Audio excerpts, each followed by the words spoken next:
Welcome to the Proceedings Podcast. I'm Bill Hamblet, the editor-in-chief of Proceedings at the U.S. Naval Institute. Today is Monday, 23 June, 2025. Good to have you on board, everyone. It's about 1,000 degrees in Annapolis this week as the plebes of the class of 2029 are arriving. Welcome, 29. Today's episode is brought to you by Booz Allen. Booz Allen delivers outcomes with speed for the nation's most critical defense priorities. Work with solution engineers who use AI, cyber, and quantum to help warfighters collaborate faster with allies and partners from the open seas to the edge of space. Learn more at boozallen.com/defense. All right, my guest today is Navy Commander Graham Scarbro, an F-18 Weapons Systems Officer, or WISO. His call sign is HEED. He's a TOPGUN graduate and our go-to guy for naval aviation analysis. And when the Israeli air campaign against Iran started about 10 days ago, we asked Graham to write about it. He responded with a fantastic article that we published last week titled Iran-Israel Conflict, a quick look analysis of Operation Rising Lion. Graham, welcome back to the show. Thanks, Bill. Appreciate it. Glad to be here. Yeah, so your quick look starts with the seeds of destruction, SEED standing for Suppression of Enemy Air Defenses. It seems like Israel has succeeded spectacularly in this realm. Discuss that for a minute. Yeah, absolutely. So Israel obviously put together a very complex plan for the opening stages of their operation in Iran. And all of the planning to strike targets within Iran is basically useless if enemy air defenses are able to stand in your way and affect the strike platforms that are sending in. So if you're worried about losing fighters, losing drones, losing people, you have to do something to cope with the enemy air defenses. And the way that starts is first with SEED, which is a suppression of enemy air defenses. And suppression just means you try and keep them from either seeing you, targeting you. You keep their weapons from ideally being launched at all. And so in the piece, I equate it to like in a heist movie where they come up with a plan to spray paint the cameras black or play footage on a loop over and over again while the real heist happens behind the scenes. That's an easy way to think about SEED is you're tricking enemy air defenses, or you're coming up with ways to keep enemy air defenses from acquiring or shooting at you. And there's a variety of ways to do that range from electronic warfare, such like we typically think of jamming provided in the U.S. arsenal by the EA-18G Growler. And as Israel has some of their platforms, from what we know from open source, Israel has some of their platforms modified to conduct some jamming operations. You can jam using cyber operations. So you can use network operations to close down the ability to monitor your airspace or coordinate different pieces of your airspace defense. And you can put kinetic rounds. You can drop explosive things on air defenses, not necessarily to destroy them, but just so that the people manning those sites keep their heads down and let the strike package go by. So SEED is a really broad term that encompasses a wide range of options, but it involves essentially forcing the enemy, or Iran in this case, from employing their surface-to-air defenses to their fullest extent. Yeah, and one of the parts of SEED for the U.S. is often the employment of high-speed anti-radiation missiles, right? So HARM coming off either your platform, the Super Hornet, or the Growler, as you mentioned, the F-18 or E-18 Growler. Also another way to either damage or take out, or to at least impose some sort of electronic missions control on the enemy air defenses as well, right? So after SEED, after you kind of spray paint the cameras and get them looking elsewhere, comes DEED, or dead, destruction of enemy air defenses. So tell us a little bit more about that and what it looked like to you in terms of Israel's ability to actually more permanently destroy the Iranian air defenses. Yeah, absolutely. So SEED in general into DEED is a wide spectrum. So you mentioned the HARM missiles, right? HARM AGM-88 missiles, they toe the line right between SEED and DEED, right? Because you're putting up an explosive round into air defenses, but that may be designed for a limited effect, right? It takes out the enemy radar, it takes out a control node. Those missiles may still be present. They just can't be targeted and they can't be fired because the control system for those weapons has been destroyed or damaged. Now, once you transition further down that spectrum into pure deed, you get the focused destruction of enemy air defenses to include weapons. When you think of air defenses, I would say people probably mostly think of surface-to-air missiles as air defenses, but keep in mind, integrated air defense systems encompass another wide range of capabilities. So you have your radar sites, your missile sites, your air defense artillery sites. You have your fighters. You could have visual observers, right? The most famous surface-to-air engagement in recent American memory is in Yugoslavia or Serbia in the late 90s, where they employed a combination of visual observers, mobile tactics for the SAM operators, and took advantage of predictable American strike routes. All of those things had to combine together to result in the successful shoot down of an F-117 stealth fighter in Yugoslavia or former Yugoslavia. So it's a real mix of things that have to happen. And what we see Israel do, or what Israel has publicized that they have done, is confront that spectrum of enemy air defenses with an equally robust spectrum of options and operations. So the most spectacular, I would say, is at least in the opening days, was the apparent infiltration of Iran by some combination of Mossad, Israeli intelligence, and Israeli special forces, who carried out a series of raids against ballistic missile launchers and surface or anti-air defense sites of various kinds. Similar to how we saw that play out with Ukraine in Russia a month or so 6 weeks ago. Those are obviously fairly spectacular. They make for good video and they make for good press when Israel can point to their secret teams of spies and soft guys running around in country. But that's only part of what seems to be a much more comprehensive approach to destroying enemy air defenses. And it continues, right? Just today or last night, the Israeli Defense Forces published or released that they had targeted aircraft on the ground throughout Iran.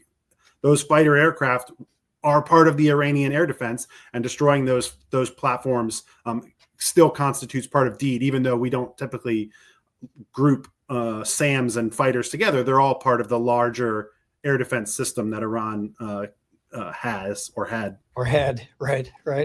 Now talk a little bit about route planning for the Israeli Air Force to get in and out of Iranian airspace. It's they got to fly over other countries, right? So they got to fly over Iraq and or Syria, or both. So there's some complexity there. So talk about that for a little bit. Yeah, absolutely. So the ability to move Israeli tactical aircraft across the Middle East, essentially into Iran to strike their targets, is a complicated logistical and political feat. The politics of it kind of have to come first. You have to know what airspace you can operate in or get away with operating in, and then you have to build your logistical plan around that. So Israel, in this sense, is fortunate in that the fall of the Assad regime in Syria and the function of air defenses in Iraq being largely the domain of the United States means that Israel sort of has a northern corridor from the northern part of Israel into Iran or to the Iranian border. That obviously is still a long way, but that making that logistics problem a complicated one. However, they have a reasonable expectation of safety over Syria, which does not have a robust air defense capability, and Iraq, which does not have a robust indigenous air defense capability, and has what you could consider a sympathetic American air defense capability there, means that Israel has a route out of Israel and into Iran and back. On this, what I call in the piece the southern route, would go through Jordan and Saudi Arabia, and then either across Kuwait or across the Persian Gulf. That it doesn't seem to be their primary route, although I would not expect them to publicize that if they were using it. But then again, the governments of Jordan and Saudi Arabia don't have any particular love for the regime in Iran. And so it might not be surprising if those routes were available to them in some function, especially for aircraft coming back in distress or experience some kind of malfunction. The governments of those countries might have, might be willing to look the other way. But that northern route creates a sanctuary of sorts, almost all the way to the Iranian border. And I think prior to the demonstration of how ineffective the Iranian air defenses were against the Israeli strike, I think that would have been something that Israeli planners were really focused on. How far forward do you push your tankers? Where do you refuel on the front side, and where do you refuel on the back side? So what that means is prior to entering Iranian territory, I would expect some portion of the Israeli fighters to refuel, especially given the heavy loadouts they're taking. Now, if you look at pictures that have been released, these Israeli aircraft are flying with multiple external fuel tanks under the wings, including their F-16s, which we typically think of as a fairly short range fighter with short legs. It can't go very far without refueling. Those external fuel tanks are gonna give it an extra range, but I would imagine that at some point during their mission, either inbound to Iran, or outbound from Iran, or both, those fighters are going to need to refuel. And the geopolitical situation, the air defense situation in Syria and Iraq create a kind of sanctuary where Israel can push their tankers forward and get those fighters closer to the targets with more fuel, and also receive them on the backside and then take them home, refueling their gas on the way home to allow for a little bit more flexibility. Yeah, and Israel has, I think, 7 KC-135 tankers. The U.S. Air Force still has KC-135, so those are kind of 1960s, 70s era 707 converted airplanes, carry quite a bit of gas, but 7 of those in the Israeli Air Force, and as you pointed out, either dragging the fighters towards the Iranian border or home from the Iranian border. And in your article, I think you mentioned you used the verb, they're camping out to some extent. Those Israeli fighters, when they're getting over Iran, there's some degree of now that they seem to have some sanctuary there. They're not just going directly to a target and back. To some extent, some of them may actually be loitering and attacking targets that are targets of opportunity, things that pop up, et cetera, which would require additional gas in the air to allow for that time on station, right? Right. Yeah. If you think of the initial operation as sort of a raid, get in, hit your targets, and get out, that probably involves a lot of pre-planned targets. So targets that the pilots in those aircraft would either know when they walked to the airplane to take off, or that they would get while they're en route with some sort of communications update. Once Iranian air defenses are eliminated or even suppressed, right? Some level of suppression of air defenses allows for this. Then they can start either hunting for targets on their own, or perhaps, and this is speculation on my part, right? Perhaps working in coordination with those special forces or intelligence teams that are already on the ground. Those teams may have a capability of talking to Israeli aircraft on station and giving them targets. If you're working a mission like that, you have to have enough gas and enough sanctuary from surface to air threats to be able to hang out somewhere where you're not under threat, where you can coordinate with these guys on the ground, get your target information, and then execute. And all of that takes time and fuel and space. And so as the Israeli campaign is unfolding, it looks like they're moving to an operation more along those lines to some extent. Gotcha. Now, let's talk about targets now. So it looks like Israel went after the Iranian nuclear facilities. And we've heard on the news Fordo, Natanz, Isfahan, right? These are all up in pretty far northern Iran, around or to the south of Tehran. But that we're talking northern Iran, north of the Arabian Gulf or the Persian Gulf. They also went after leaders and scientists in charge of the program. So a pretty comprehensive plan to take out or to reduce or set back the Iranian nuclear plan. So talk about some of those types of targets and the types of tactics and weapons that they appear to have used.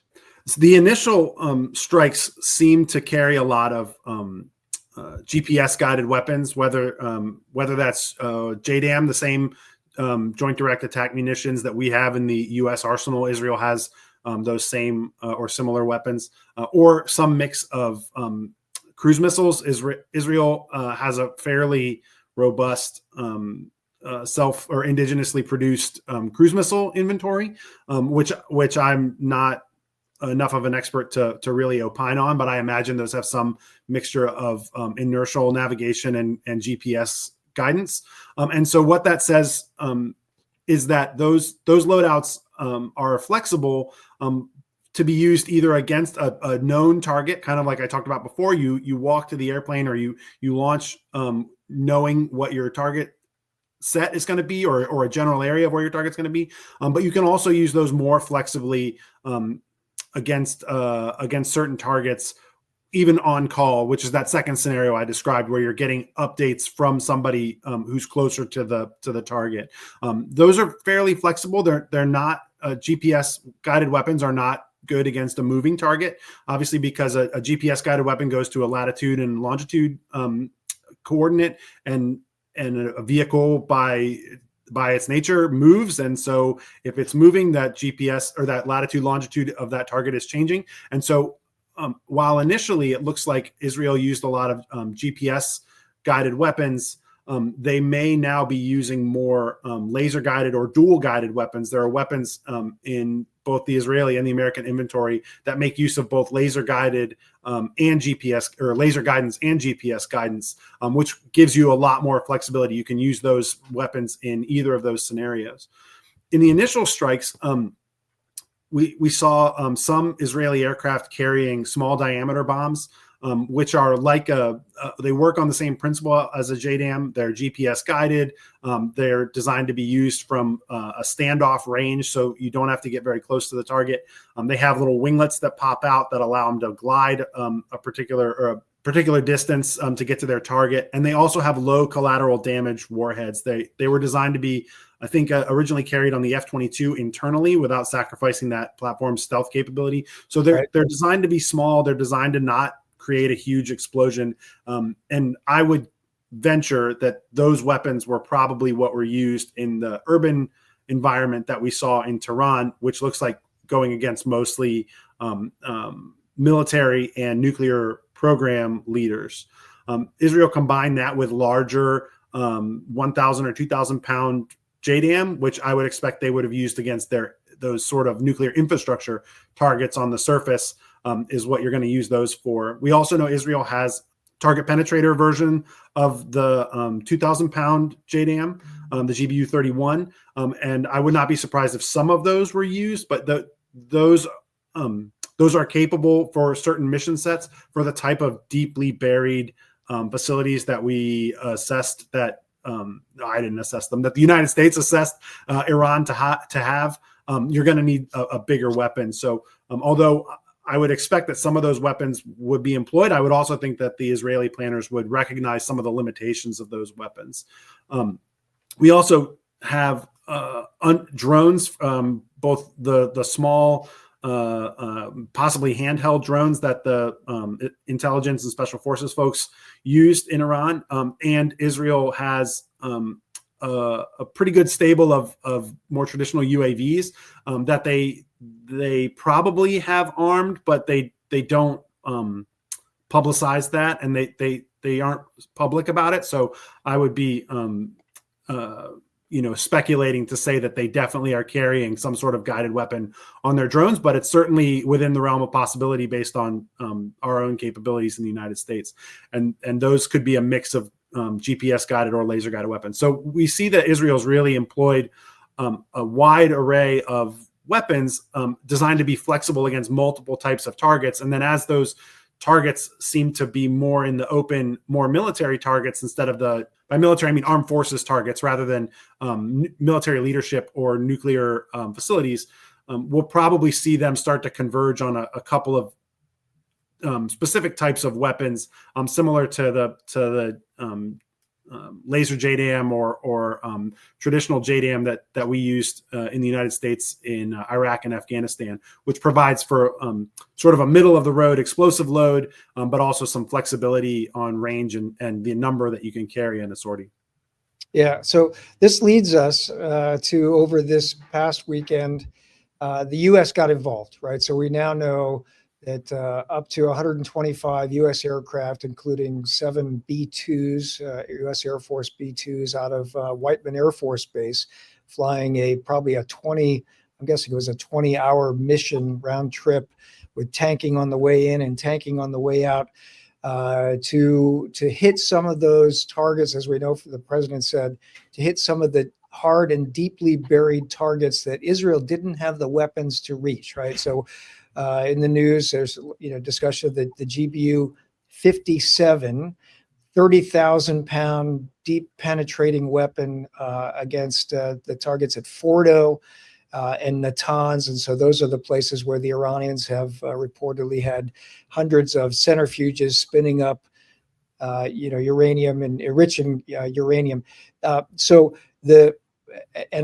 guessing, I'm speculating here that Israeli President Netanyahu probably asked President Trump or had a conversation with him about, well, we've done what we can do with the weapons that we have, but to really be sure about taking out some of those deep and hard and deeply buried targets, right? It's going to take your weapons, Mr. President. And then the president decided to give the go-ahead for that strike. So any comments from your perspective, any insights from your perspective of what the U.S. did over the weekend? The first thing that popped to mind when we talked about me coming on the show and then after this weekend was a moment from a favorite sitcom of mine, 30 Rock from the early 2000s, where the lead character, Liz Lemon, she says to her boss, "Woof, what a week." And the boss says, "Liz, it's Tuesday." That is the feeling as we try and watch these developments happen in Iran. Is things are happening so fast, and the situation is developing so quickly that it's really hard to stay in front of these operations and sort of ponder what might come next. So the B-2 strikes this weekend, they had been discussed and they had been speculated on, and we had seen the movement of assets to and towards the Middle East. And then, this weekend, that suddenly that pace of operations quickens dramatically. And now here we are on Monday, and the article that I wrote a week ago, is 3 or 4 iterations behind where the conflict already is. But I think the key takeaway is that the process that I describe in the article is the same process that would have happened for the B-2 strike that happened, right? The first thing you've got to do is you have to assess the enemy air defenses. Now, the United States has the benefit of the fact that for 10 days, Israel has been beating up Israeli air defenses, right? And perhaps that simplifies that problem a little bit for American aircraft. The chairman of the Joint Chiefs said in his statement yesterday morning that they didn't assess a single shot was taken at the American strike package, which is probably both a combination of the B-2's stealth characteristics, but also with that number of aircraft involved, you'd expect there's some number of other aircraft being employed in Iran, which we don't have details on, but some number of those other aircraft, which may have included EA-18s to suppress enemy air defenses or destroy enemy air defenses, are non-stealthy or maybe less stealthy than the B-2. And the fact that there were no surface-to-air missile employments against that strike package indicates that A, Israeli efforts on the ground have been highly effective, and that B, American efforts at SEAD and DEED that accompanied the strike package probably increased the effectiveness of those efforts. The other thing, Bill, that you mentioned is the logistical effort. We saw those bombers from Whiteman took off, well in advance of the actual strike being undertaken, and then footage was published of them landing. I think it was yesterday, right? So that's 2 whole days in the air to go to Iran and back, which is a huge logistical feat that must have involved a significant number of tankers. And if you saw online last week, there was a lot of speculation about American tankers being moved towards Europe, and obviously now we know why they were there. So those are and then you have all of the route planning that has to go into that as well. What countries are going to let us fly over? What countries do we coordinate with, and which ones can we afford to not coordinate with, and where do we stick to international waters, and where do we have to fly over land, and how does that complicate our planning for the route, and all of those things that Israel is undertaking with I believe it's about an 800 to 1,000 mile one-way trip. The United States just undertook with the distance from Missouri to Tehran, right? So it's the same principles, but it is magnified, and then those same principles are going to apply to continuous operations as they go on. And so as the pace of operations continues, and you find yourself saying, "Oh, what a week," and then you look at the calendar and it's still Tuesday, you can at least break it down in terms of suppress and destroy the enemy air defenses, figure out your route planning, and then figure out your logistics to get you there. And those considerations are going to continue to dominate operations, both Israeli and American now, into Iran. Yeah, that's a great point. And I like the way you started your article. You basically said we're going to do a target walk-on, right? And so what's the target? What are the defenses around it? What's the route to get there and back? What's the weapon to target pairing? And your article just walks through that. And I've had a number of people who are non-aviators, right? So including our federal executive fellow, who's a submariner on our staff this year. He read it, and from a non-aviator perspective, he's like, that was fascinating. Just all the mechanization that goes into planning a strike like this, whether it's Israeli or U.S. And to the B-2 crews. I mean, I remember reading back when I think the first time that the B-2s were used in combat was during the Kosovo, former Yugoslav, early to mid 1990s. The tanking to and from, and they were flying from Whiteman, and those were like, 16, 18-hour missions with tanking several times on the way and tanking several times on the way back. And they have an in-flight sleep plan. So it's a crew of 2, and they take off. They're both awake. Then one goes to sleep, the other one, and then they wake up. They're both awake when they're tanking, and then somebody's back asleep. And it was just fascinating how they managed their flight time for such a very long mission. And this is much further from Whiteman to get to Tehran, as you pointed out. I think it was a 20-odd hour mission round trip. So that's a lot of time. That's a lot of time in the ejection seat, right? Yeah, it sure is. I've looked back at my logbook after reading that, and I think my longest mission ever was about 9 hours. And that after that, I didn't want to see a Super Hornet again. Until the next day, and then I was ready. But you don't want to be in the airplane that long. It's a huge commitment. It's stressful because the whole transit, you're thinking about the mission, you're planning for the mission, you're going over and re-going over everything that surrounding the mission planning and the target and the weapons, and making the number of times you check to make sure your weapons are set up correctly is uncountable. Every 30 seconds, if you're like, what should I do next? Well, I'm going to make sure that the weapons are set up correctly. And so to accomplish that is really amazing. Something that really only the United States can accomplish. The other thing to keep in mind is that if those bombers, and it seems that those bombers were joined by tactical aircraft, fighter aircraft, coordinating all of those airplanes arriving in the same piece of sky in the right formation, in the right order, going into Iran in the proper formation, which could stretch for miles and miles, depending on the way that they employ these platforms, is really incredible. There are presumably Navy and Air Force people working really hard to make sure all of that happens in the right place at the right time, simultaneously, safely,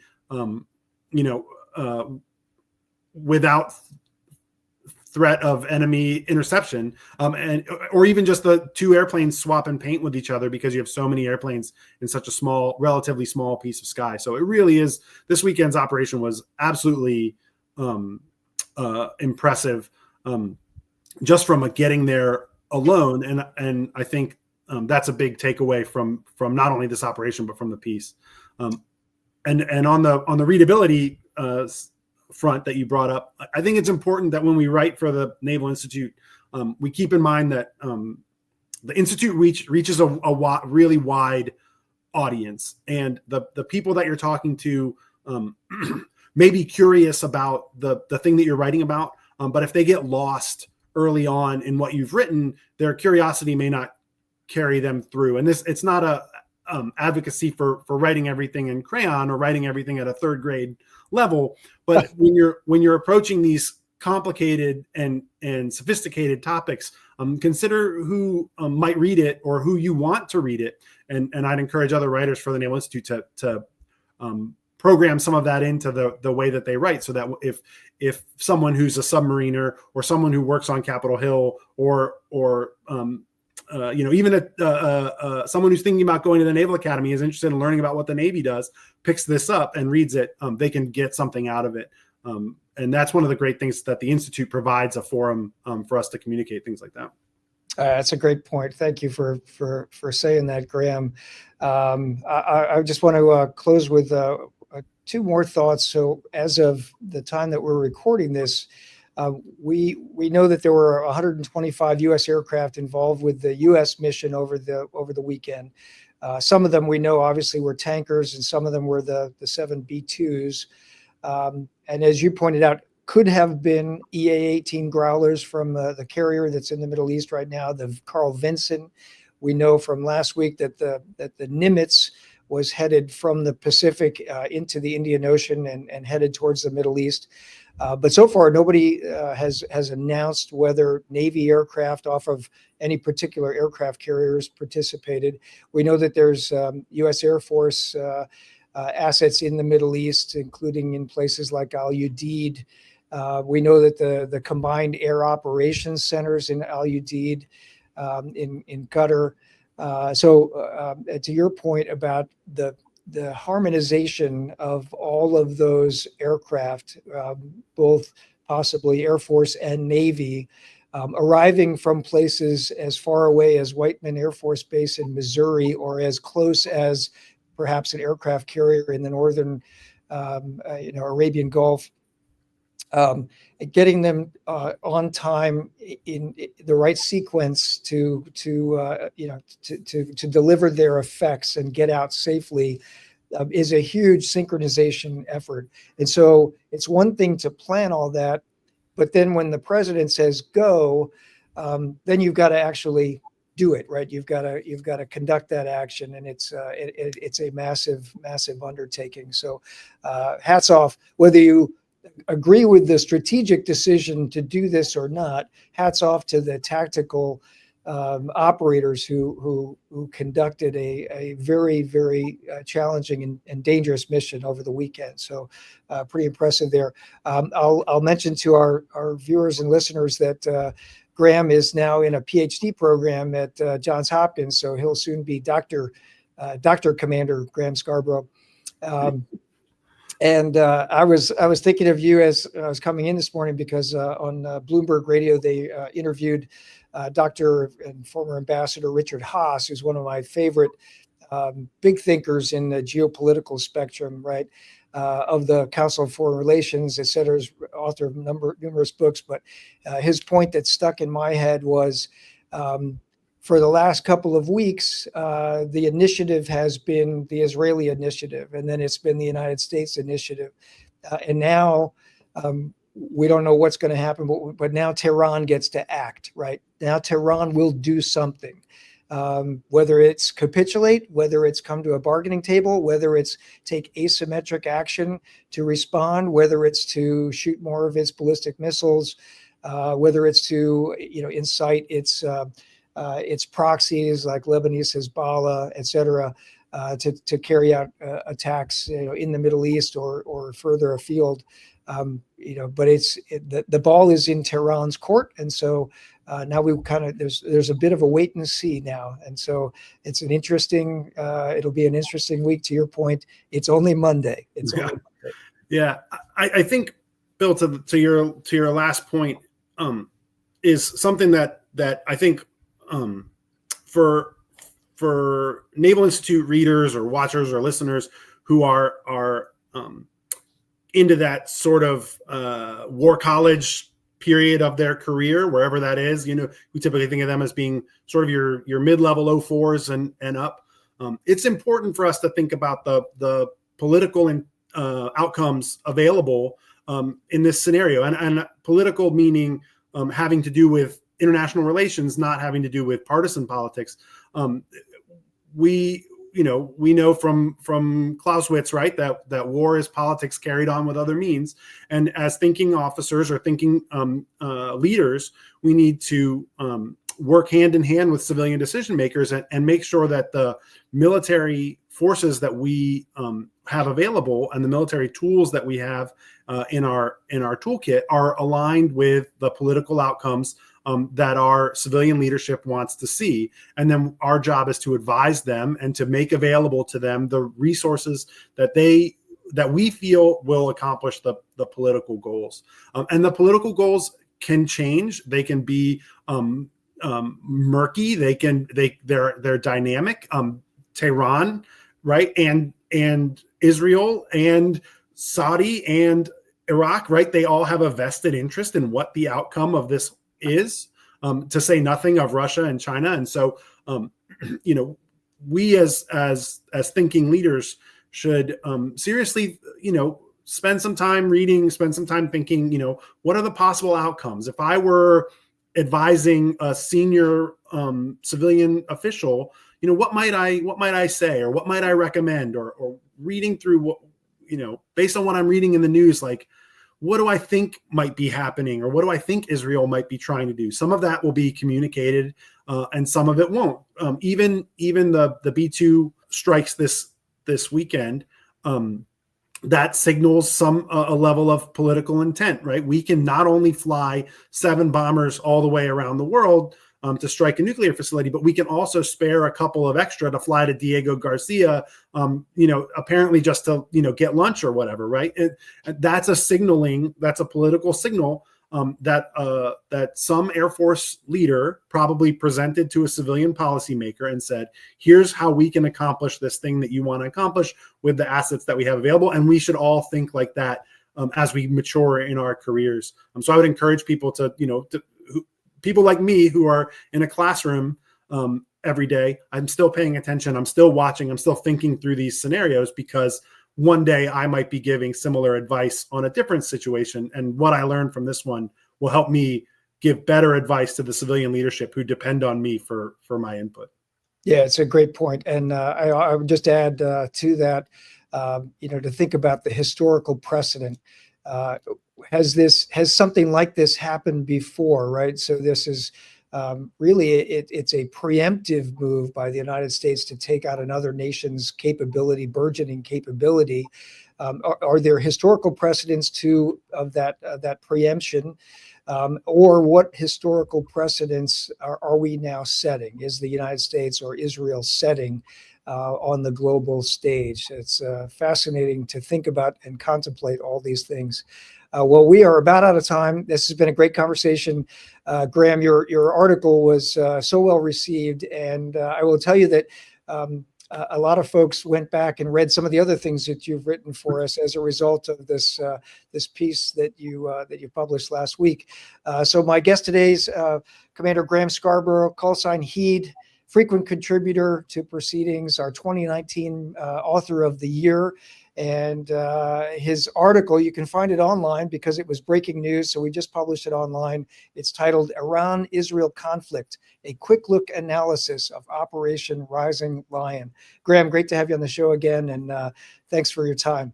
Thank you, Bill. Appreciate it. All right. Well, that wraps up another episode of the Proceedings podcast, brought to you by Booz Allen. Booz delivers outcomes with speed for the nation's most critical defense priorities.